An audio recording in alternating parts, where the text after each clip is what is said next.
What is the funniest thing you've ever witnessed right in front of you? My sister and two Cocker Spaniels were out back. Sliding glass door closed and the two dogs decided to run at full sprint, but bam! Both dogs collide with the door.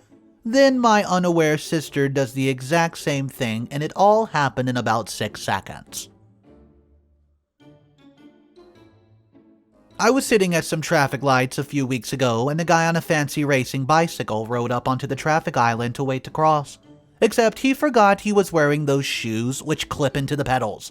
So he stopped, balanced for a second, and then just toppled over. At that moment, the light changed to green and so I drove off. One of the funniest things I've ever seen. So, I'm sitting outside the Bowden Sourdough Bakery in San Francisco, near the Fisherman's Wharf, and see the guy come out with one of those bread bowls full of soup. Now, if you've never been here, let me tell you, the seagulls are everywhere, and pretty aggressive about trying to get your food. So the guy goes and sits down and starts eating his clam chowder, and the birds are everywhere, squawking like seagulls do. And you can see it's irritating this guy a lot. So he makes the mistake of tearing off a piece of the bread and throwing it in the air to the gulls. He thought it was bad before, but once they knew they could get food out of him, he was absolutely surrounded.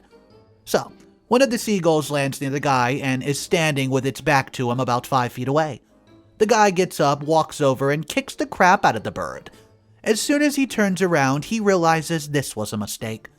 I would say there was 50 seagulls on top of this guy's food. He then screams, "Oh, I see how it is.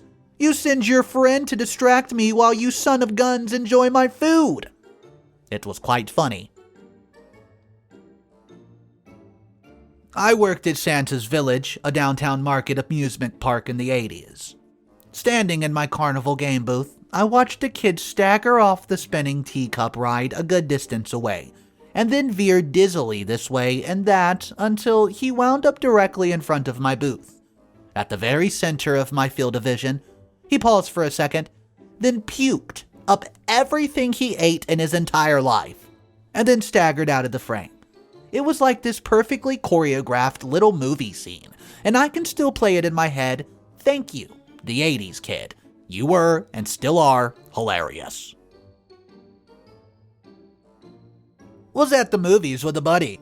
He went to take a poop, so I entered the stall right next to his for a reason I can't remember, then came right back out. A few seconds later, this gigantic 300-pound black fellow comes in, sits in the stall I was previously in. My buddy, who thinks I'm still in the stall, wipes his butt, then starts waving the poop-covered toilet paper to the guy in the stall. I've never seen anyone yell so many curse words in a public place before. While all this was happening, I was in the bathroom floor crying and laughing harder than I have ever before. My university choir went to Finland one year, which was an amazing experience. The day we arrived, my brain was a bit foggy from jet lag, but I wanted to take advantage of being there, so I went with my friends to explore Helsinki. I was walking down the street talking to one of my friends next to me when I walked straight into a pole. I wasn't hurt at all, just surprised. But as I collected myself, I noticed that the only person who had noticed aside from my friend was this random Finnish dude on the other side of the street who was intensely cracking up from what he's seen. I think the sight of him laughing uproariously at my stupid moment is one of the funniest things I've ever seen. In 8th grade, I had a friend named Roland. Roland was about 4 feet tall and another friend named Carl. Carl was about 200 pounds and 5'7". During lunch in the cafeteria, Carl was getting his food and Roland noticed his sweatpants sitting on the bench. Roland put on Carl's sweatpants over his own clothes and proceeds to walk around with them pulled up to his head. Carl saw it and ran to catch Roland. We had tears in our eyes from laughing as Carl chased his own sweatpants around the cafeteria. I went sledding the other day and some random dog took a major poop right at the bottom of the hill we were at. My friend screams up to warn everybody, then points it out to let everyone know. One poor kid comes zooming down the hill, realizes he's in the direct path of the poop pile, tries to stop before he hits it, bails right on top of it, and then smears a little path of it as he's trying to stop tumbling. In a flash, he grabbed his sled, then noped the duck out. I didn't even see him leave. If he had just kept going, he would have went right over it. It would have been totally fine. I was driving in Buffalo, New York. It was a total whiteout. One thing they say is never stop in a whiteout because a tractor trailer will just rear-end you to heck. So, I found a car and started riding his bumper, just because I could only see his brake lights when I was inches away from his bumper. Then the brake lights start flickering like a strobe light, and the car came to a stop. I didn't know what to do, so I got out of the car. There was this huge dude standing there, and he yells, "Yo man, I can't see crap." I laughed my butt off and took the lead for a while. I was traveling through the South a few years ago and eating at a restaurant on one of the side of the highways in the afternoon. As I turned around from the counter to walk to the table, a car came crashing through sitting area. Because it was rolling and flipping, it landed on its wheels and two grossly overweight American women were sitting in the front seats. I stood there in shock like everyone else for a few seconds. As everything got quiet, you could hear the driver yell out, "Oh hell nah, I just got my hair did." Needless to say, the two passengers were fine and no one was hurt. But I laughed for hours because the two ladies were all upset about their hair. Luckily, the restaurant was mostly empty. My friend did highway summer construction during college. Rednecks used to drive through really fast while they were working since it was going to be a huge shortcut. It was very dangerous for the workers. Paving day arrived and the guy's in this big old new pickup truck and he came flying through. First he hit the freshly poured tar, which was coating his truck paint. Then he hit the fresh gravel, which made the sides of his truck look like a newly paved road. Everybody cheered. I was playing soccer. My buddy and his brother were on the opposing team. I was advancing towards their net, and my buddy came at me from the left. His brother on my right. When they both got close to kick the ball away from me, I stopped the ball. They both missed the ball and kicked each other in the shins, and their bodies heads collided with a loud thunk. The way it all synchronized was so funny, I could not continue running. I just rolled on the floor laughing. I thought it was over, but then they got mad at each other and started to fist fight. I was laughing so hard watching it all unfold, and I thought I'm going to pass out. One of the funniest memories I have. My best friend and I are obsessed with ghost hunting. So we naturally went on the ghost tour that's offered in an old town in Albuquerque, New Mexico.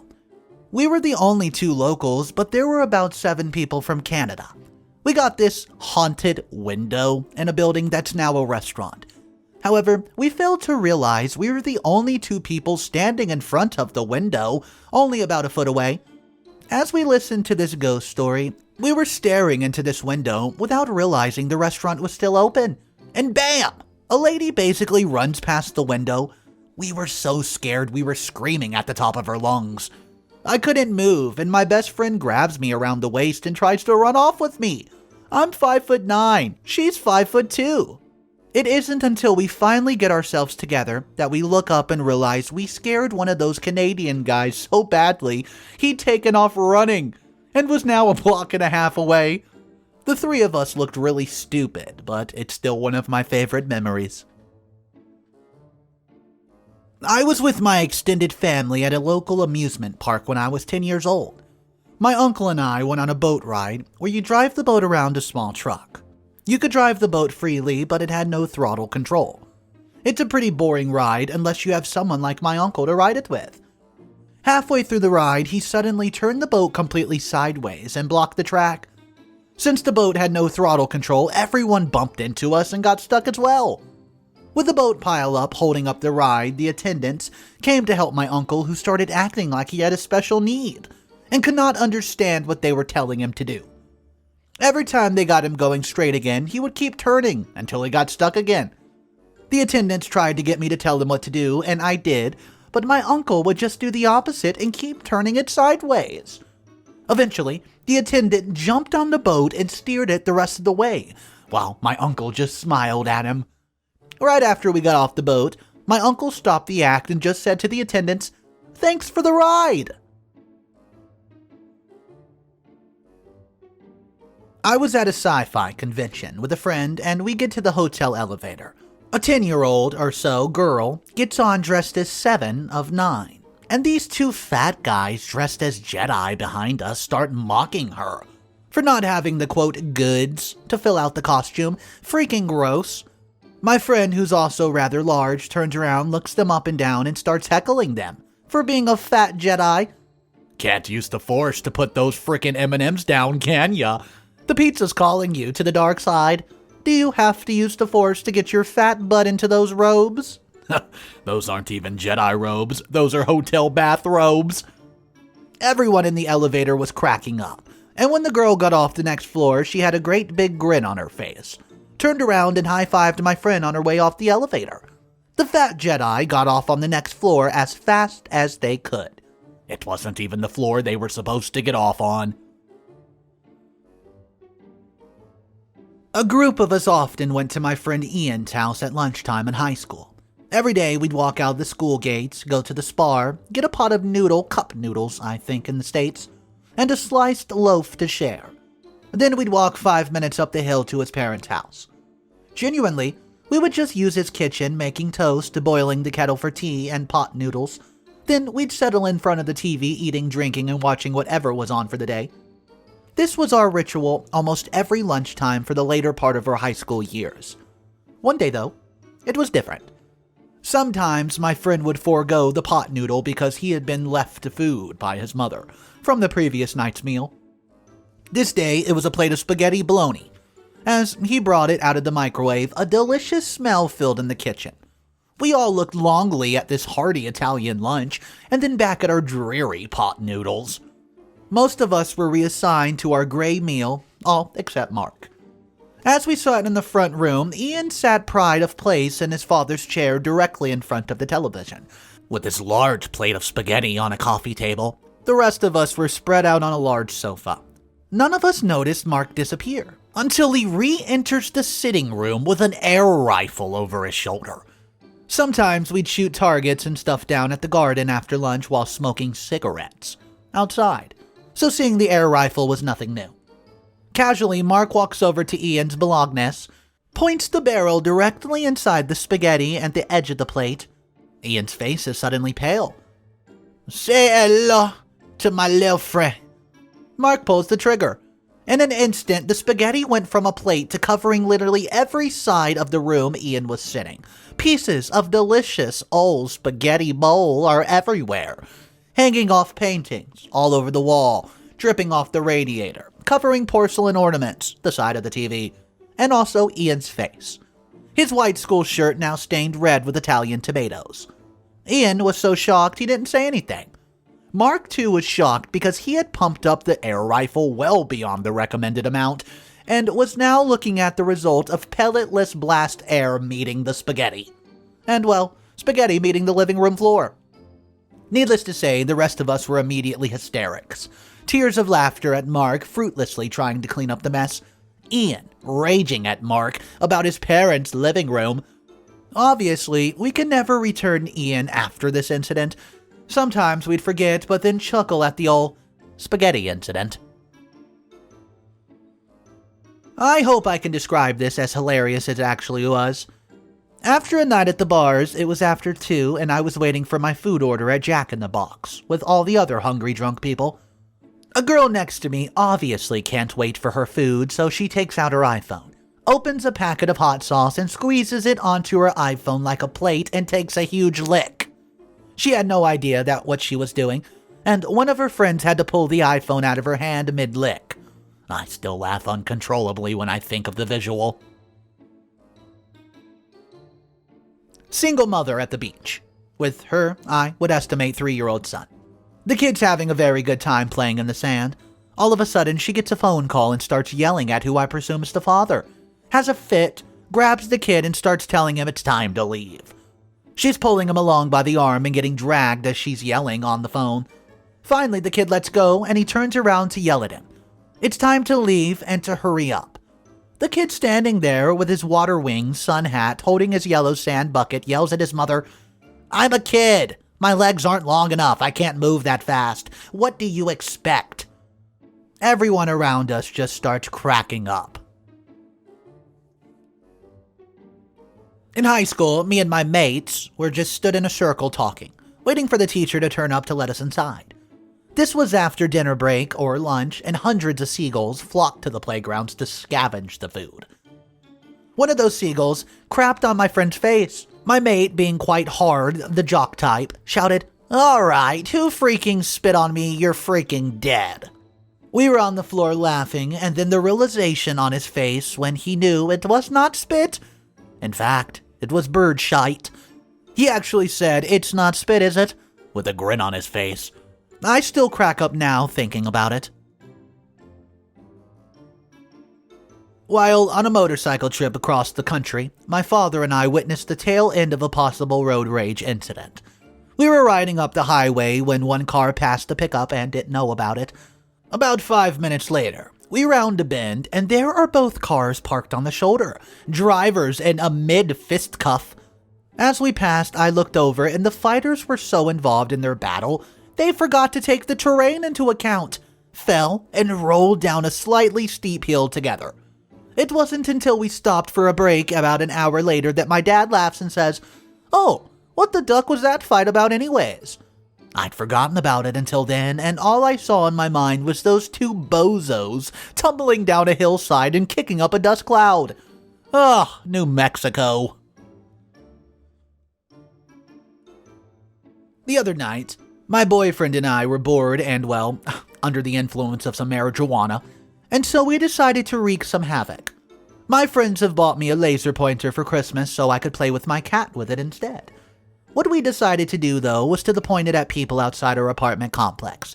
Just so you know, we live in Atlanta, right next to a liquor store and a pretty shady part of town.